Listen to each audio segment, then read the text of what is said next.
If you're feeling completely overwhelmed with constant power struggles, toy clutter, and doing every little thing for your child, including cutting the banana the right way, not the wrong way, and wiping their butt, you could be missing out on one crucial thing. Today, we're going to dive into Montessori secrets and how they can turn your chaotic household into a peaceful and independent home. All right, so it's fine to talk about all the principles of Montessori, but I know a lot of you viewers want actual facts. So I'm going to talk about what the neuroscience now says about this 100-year-old Montessori method. So the first thing is children learn better through active, hands-on experiment. So when they can actually touch things, use all their senses, manipulate objects, it in turn focuses in their brain as deeper, more focused learning that they can use for a lifetime. Early childhood is a period of extreme brain plasticity. What Maria Montessori called sensitive periods, neuroscience is now showing are periods of extreme rapid neural development that leads to really concrete learning that lasts forever. Attention is built through practice. Montessori observed that children can maintain remarkable focus when engaged in meaningful work. Modern research shows that sustained attention is not an inborn trait. It can actually be developed through continual practice and repeated use. Autonomy increases motivation. What Montessori saw is that when children can choose their work, they are so much more engaged in it. And it can actually support intrinsic motivation, engagement, persistence, and learning outcomes. Social learning matters. The hallmark of Montessori learning is mixed age classrooms. And when kids can learn alongside older and younger kids, they learn observation, modeling, teaching others, and collaboration. Teaching a concept to someone else is in itself a really powerful learning tool. Stress interferes with learning. Montessori classrooms emphasize peaceful environments where adult-children interactions are respectful. What neuroscience has shown is that chronic stress can impair memory, learning, attention, and emotional regulation. Supportive environments help the children access higher brain regions for higher level thinking. And lastly, movement supports learning. What Montessori classrooms did was found that children should not sit for long periods of time, and actually moving about can really enhance their learning. Research now has found strong links between movement and attention, memory formation, executive function, and academic performance. So on this show, we like to talk about our alternative methods of parenting. So obviously we wanted to discuss alternative methods of education, and we stumbled upon Montessori. And there we found an actual angel, Madison Villalobos, who is a Montessori teacher. She's been teaching for 19 years. And we wanted to bring her on the show to talk with her about Montessori. So thanks for joining us, Madison. Thank you. I want to know kind of what got you into education, and particularly Montessori, and maybe like what your education was growing up. Well, I had the standard education, which was public school, and I was often the younger, on the younger side, and I felt like I was kind of in a sea of people, and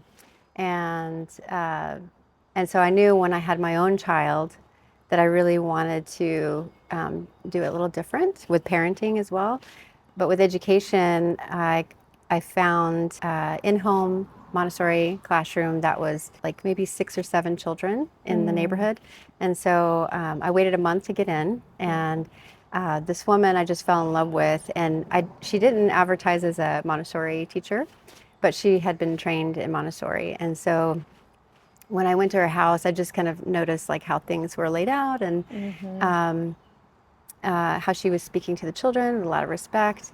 And my daughter at the time was 2.5, so it was a big stretch for me to let go. And I'd never let go before. And the way she just, held me and held my daughter in that transition was beautiful and really impactful. So I remember maybe the second visit we had, she handed me a book on Montessori, and I started reading about it, and I was like, oh my gosh, this is like very resonant with what I want to create for my daughter. And so my daughter is really the catalyst, wanting to, find a different way of, supporting her in growth and development.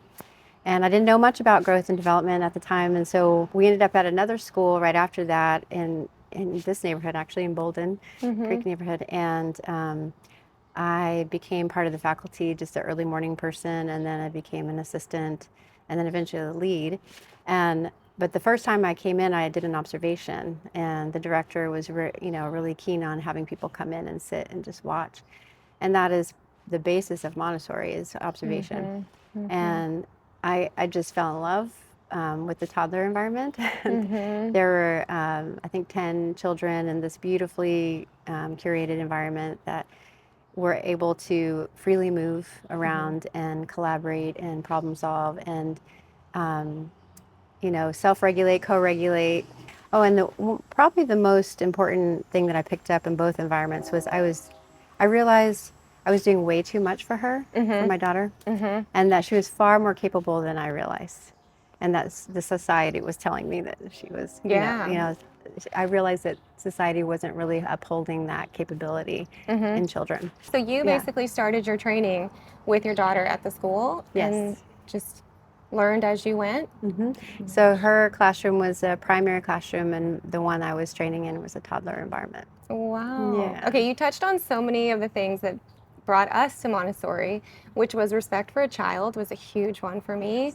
And seeing how you guys speak to children that in the broader educational environment and discipline and parenting even, we kind of dismiss children's feelings and sort of like either ignore them or like pacify them or brush it aside because it's just too tricky to explain right then, or it's like they feel like it's too much information for them. But I love the way Montessori really respects the child as like a mini adult who deserves to know what's going on and deserves to express their feelings and be heard. And I love that. The other thing you touched on huge is independence.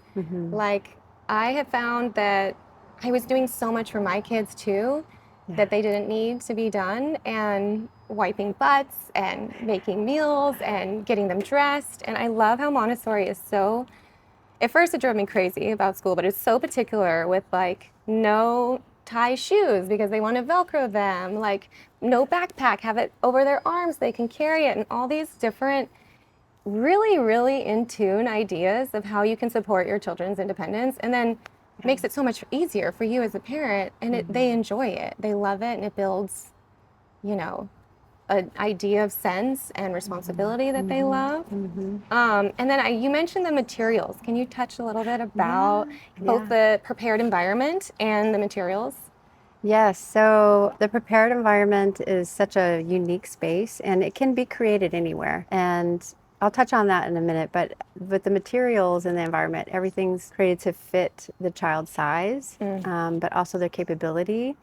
And there's kind of like a graduation of like difficulty. And what I love about each material is designed for the child to be successful. And so like what you were saying about, the bags, it's there to be successful. The Velcro shoes are going to be more successful than the laces. The laces will come later, so that's more difficult. But the idea is to like create an environment where any child that walks in within a range will have some success, and that builds confidence over time. The materials are really inviting. They're beautiful. They're usually made of wood or natural materials. So, kids learn through their senses. We all do as humans, but especially the youngers. And, they need to be able to, touch and taste and smell and, just be able to experience their environment in a very intricate way, like a very intimate way. And so there's a lot of space in the environment for those natural materials to be, taken care of as well. They last a lot longer. They are more durable. So at home, it's great to have natural materials because you can pass them on, It's sustainable. Yeah, it's very sustainable. And children get to have a relationship with, what's, the real world, like with nature and through the materials. One thing that really surprised me was glass is used in even the younger YCC. You'll walk in and you'll see a little kid pouring water from an ice pitcher or a glass pitcher. Yes, yeah. So children are given opportunities, even the youngest at 18 months, because they're given the opportunity to work with glass because it's important to learn the weight of materials. So there's a little bit of math sense that's being developed with, and having a clear glass container, you can feel the weight changes and you can see the volume. You can, and then of course the pouring, pouring to the last drop. They're very detailed oriented, and so it gives them an opportunity to work with something fragile. And we do have breaks, but that's a natural part of life. Yeah, it's like a natural consequence, right? And you learn to be more steady each time. Yeah, slowing down. I mean, that's a big work for the young child, and is to slow down so that they can, be more precise. And what that's doing is building that executive functioning with, being able to focus for long periods of time, and eventually to abstraction. So yeah, I noticed in America, in the restaurants, they always give your kid like a plastic cup in case they spill with a top on it. But when you go to Italy, they give them a glass. And if they break it, they're like, oh, we'll bring another, no problem. I love that. Yeah. And so that was like something that really taught me, like, give your kids a little bit more leeway than you think, and have them arise to the occasion. Have them like learn how to develop the skills with that. Yes, and that's a good segue to the prepared environment, because one of the things we think about the prepared environment being the actual structure and the room and the space, but it actually begins with the adult. And so whatever you can handle, that's how much you should put out. So it kind of makes sense, some people just can't handle when glass breaks, or like it's too chaotic. Right. And in Italy, maybe they have a different, mindset around children, or around like what's possible, with cleanup. Yeah, exactly. So in Italy, they're like, whoopah. Maybe that's Greece. Yeah. Yeah, could be a good omen. You never know. Yeah. But I think the thing that I love about the work I do is it requires me to show up with a really calm, relaxed nervous system. And that's the prepared environment. Like Maria Montessori talks about, like how the prepared environment is not only the materials and the space, but it's also the human that is guiding. I love that. And so I think that's a really big piece of the work, is to remember it doesn't matter how many materials you have, or what the environment looks like, or where you're at. You could be traveling. You are the prepared environment for your children. So you can actually create that just with your nervous system. I love that so much. And I think a lot of moms will relate, is like, if your nervous system is feeling anxious, or you have too much clutter in the house, or you have all these bright like toys or plastic toys, I found her very jarring. And I think Maria Montessori really liked the natural materials and more of a like beige natural aesthetic, because it like automatically calms you. Yes, and minimalism. Minimalism, yes. Yeah, so not too much, just enough, and then you can add more. But when in doubt, less is more, Less is more. And I love the Montessori way. At home, at least, you're supposed to have, just like 3 materials out, or something like 6 maybe, and you can rotate them constantly. But too many toys is overwhelming to children as well, right? Yes. It actually makes it harder for them to focus, because they can't complete. There's a sense of order in children. It's a sensitive period that is naturally occurring. And so and Maria Montessori observed this in her studies. It was like children would line up crumbs of bread. And she was like, well, I wonder why they're doing this, and so she started creating materials where they could create order, and numbers are a sense of order, or a way of order. So she was able to teach math through that natural sense of order. I love how much she focused on observing the child and then developing skills, instead of the other way around, of like, here's what we need to teach them, let's force them to learn all this. It's like, how does a child learn, and how can we develop tools that support that? And especially the order is like, I had my children in more of a like wild school at first, because I thought that's what young kids needed. But like the disorder was getting to them, and oddly, the minute I put Banyan into Montessori, he loved this order and a structure and like expectations that he knew what he was supposed to do. And then that made him calm down energetically as well. Can you talk also about the idea that the materials are self-correcting? Because I think that's a genius of Montessori, and probably because she was an engineer, she could develop these toys that had that effect. It gives the child time and space to problem solve. And so, like, for example, one-to-one correspondence, like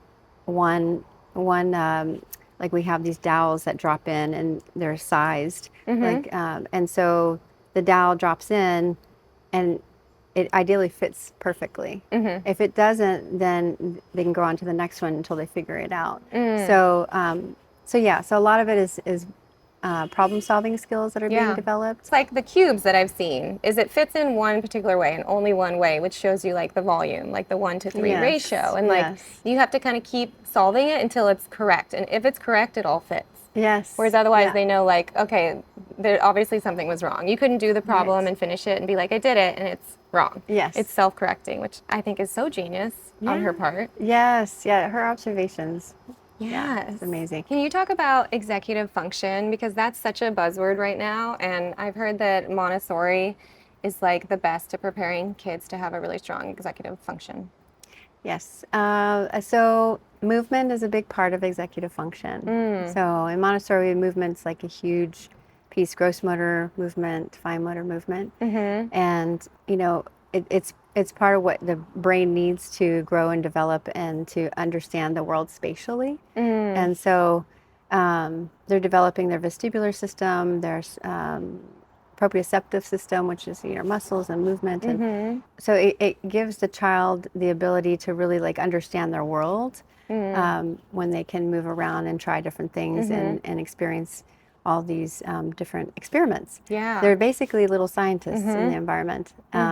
So the more that they can experiment with their environment, the more that they're going to start choosing things not because they prefer them. I mean, yes, they will, but they're going to start preferring things that maybe they don't necessarily prefer. For example, like when we know we need to exercise, we Right. may not prefer to exercise, but we know it's good for our health. So then they start to do that in Montessori when they've had lots of practice experimenting with the environment. So that's a big piece of how executive function is created or supported. Yeah. And I'm sure like the hierarchy of thinking of like what things need to be done, like exercise or something like that, or feeding themselves, and then Yeah, deciding what way they want to do it. I yeah. love how Montessori stresses like preference. So like any any work that you have been shown, you can choose as a child, right? Like anything in the classroom that you know how to do, whatever preference you have that day, you can continue to work on it. It's not Yeah. like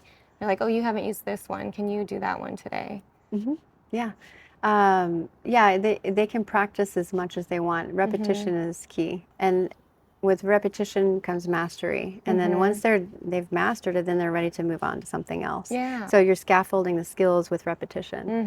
And it's like with anything, learning how to drive a car, later on in life, or learning how to play guitar. You need lots of repetition and time and space to do that. Yeah, can Yeah. you talk about like the deep focus you see? Because I was floored when I went in for observation day and I saw everyone was working quietly on their own little thing and they were so focused and absorbed in it that my child didn't even notice I was there. Yeah. And when he did see me, he waved at me and went right back to his work. Yes. Like, what is happening there? What is the They're in the secret there? flow. Yeah. They're in that flow, that zone that we can achieve as humans, where we're just like, we're kind of surrendering to the work at hand in a peaceful way, in a very satisfying way. So the environment is created to create that kind of focus across the board. It takes time to get there, and it takes a lot of repetition and a lot of like structure, and there's freedom within limits, right? So a lot of limits on how to create that, but the children really feel motivated to do it because the environment is so beautiful and inviting, and the materials are presented in a way where the children get to kind of ignite their own curiosity about it. So it's not like we're telling them what to do, we're just presenting and then allowing them to create whatever they took from it. And sometimes they'll do it very precise over and over, and then they'll create their own version, and that's self-expression. There was this beautiful quote in her book where she talked about like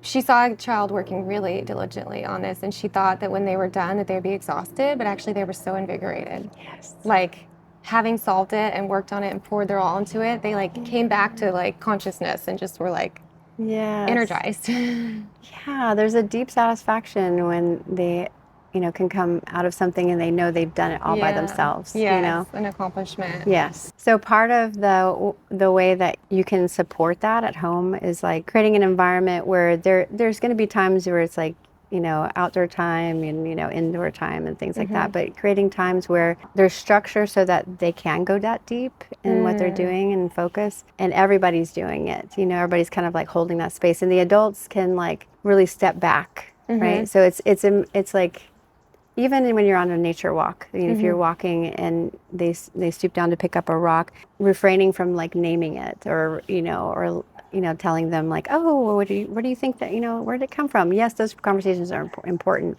but sometimes they're conducting their own experiment, even in the most mundane things.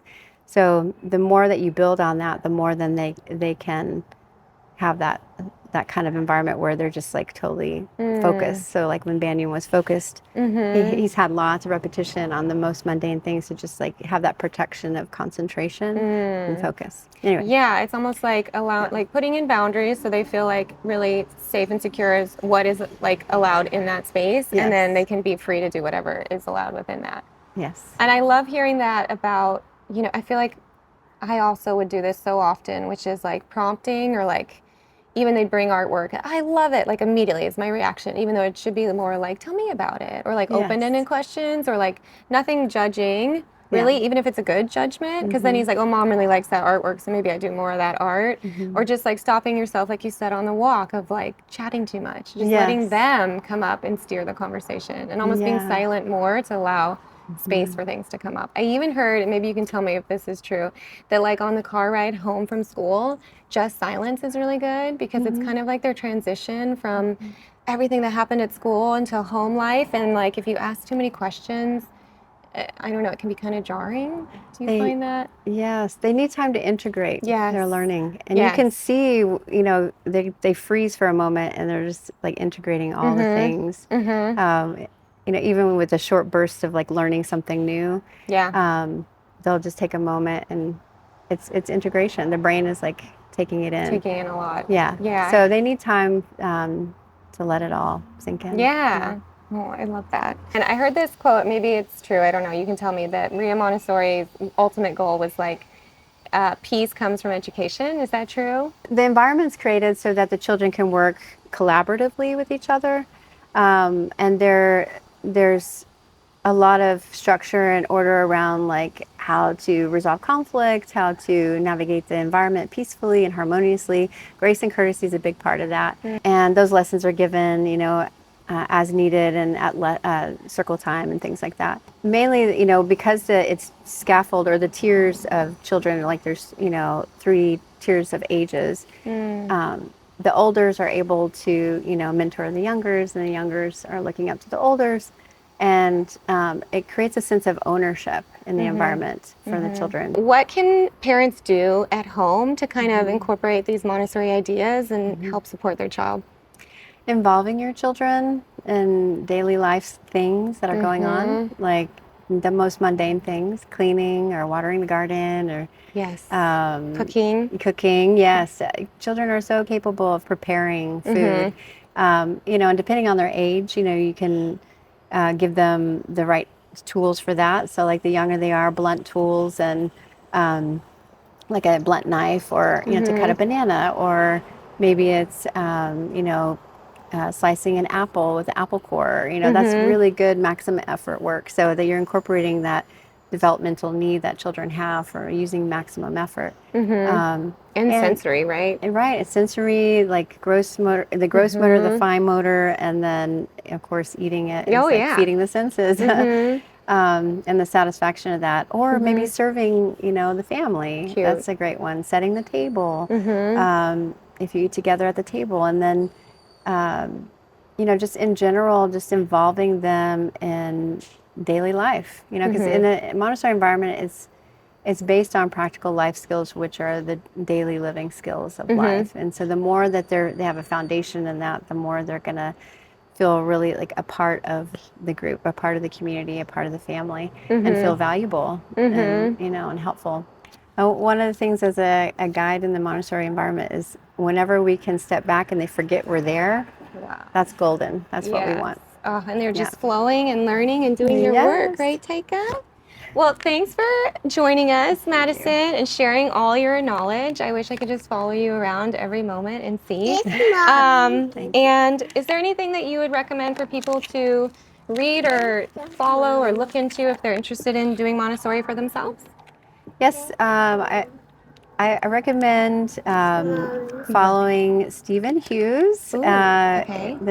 He's a neuroscientist, and he's studied Montessori education and how it helps the development of the brain, Ooh. and how it relates to peace education and all the good things. I highly recommend him. Okay. The other one I would say is Carrie Conti. She's